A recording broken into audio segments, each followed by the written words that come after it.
Bonjour et bienvenue dans le rendez-vous des entreprises régionales cotées à retrouver sur lyondécideur.com et les réseaux sociaux. L'actualité, bien sûr, c'est la poursuite de la chute vertigineuse des places boursières. En début de semaine dernière, les annonces des grandes banques centrales, bien décidées à tout faire pour éviter un krach boursier, avaient rassuré l'espace de 48 heures seulement. Mais la fin de semaine se résume à une chute vertigineuse et qui se poursuit encore, bien sûr, ce lundi. À retenir cette semaine, GL Evans qui a réalisé une belle année 2019 avec une activité en hausse de près de 13% et un bénéfice net en progression de 30%. Reste l'effet coronavirus qui va impacter l'activité du groupe présidé par Olivier Ginon.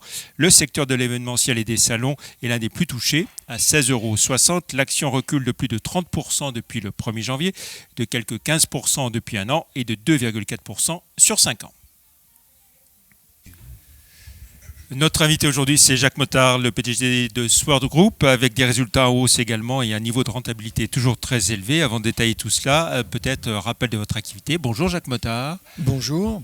Et donc une activité informatique, donc c'est encore un mot très antique, mais on dit aujourd'hui digital, simplement tourné autour de deux thèmes. C'est dans les services, le data management, et dans les produits, le risk management.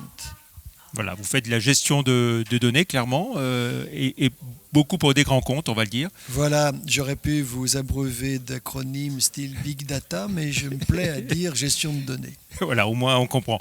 Alors, une année 2019, je disais, très, très positive, plus de 20% de croissance organique sur l'activité partout dans le monde, la barre des 200 millions d'euros de franchis, de chiffre d'affaires, et puis une acquisition importante en fin d'année. Pas très importante l'acquisition. Stratégique alors, on va dire. Stratégique. Dataco, c'est du pétrole. C'est pas bien à dire aujourd'hui puisque le pétrole a diminué en valeur, mais disons que c'est une société qui nous ouvre en même temps Houston, Aberdeen et l'Australie pour tout ce qui est pétrolier. Mais ça reste un petit chiffre d'affaires puisque je crois que c'est 4 millions. Vous avez dit qu'on avait passé la stade des 200 millions et ce, malgré la cession d'APAC. Ça veut dire que nous avons fait 20% de croissance organique. Nous avons créé 40 millions de chiffre d'affaires cette année. Alors quand je dis la barre des 200 millions, c'est même 213 millions pour être très Bien précis. sûr. Voilà. Et puis progression partout dans le monde, on peut le dire. Partout. Toutes les BU ont le minimum de croissance qu'on ait eu, c'est 14% dans les BU. Voilà. Et puis alors les résultats en tant que tels, 13,4% de marge d'EBITDA, en hausse là aussi. En hausse aussi. C'est un EBITDA qu'il faut quand même considérer en IFRS 16, techniquement un peu avantagé par rapport... Voilà, une nouvelle norme comptable plus avantageuse pour l'EBITDA. Mais quand vous regardez cet EBITDA et le cash IFRS 16, le résultat est bien. 13,4% d'EBITDA, 53 millions de cash. Alors vous avez évoqué l'entreprise que vous avez cédée, on a évoqué Dataco que vous avez acquis. Où est-ce que vous en êtes de vos cessions, acquisitions? Est-ce que le groupe est à peu près configuré tel que vous le voyez, ou est-ce que il va encore y avoir des mouvements à la fois de cession et d'acquisition? De cession, non. Mais vous m'auriez posé la question il y a 3 mois, je vous aurais dit, les acquisitions, c'est des micro-acquisitions, très grande prudence, c'est survalorisé.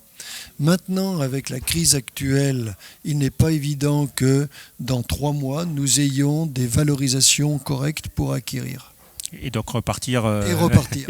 Mais jusqu'à maintenant, je me refusais à payer des sociétés de software à 22, 23 fois l'EBITDA. Ça ne m'intéresse pas. Alors justement, pour 2020, l'effet du coronavirus dont on parle énormément, ça va vous impacter vous aussi, et comment se présente l'année globalement à ce jour? De toute façon, le coronavirus va impacter toute l'économie, je dis bien toute l'économie. Simplement, nous, on a un petit avantage, c'est que par rapport à des concurrents qui travaillent beaucoup en ce qu'on appelle la régie.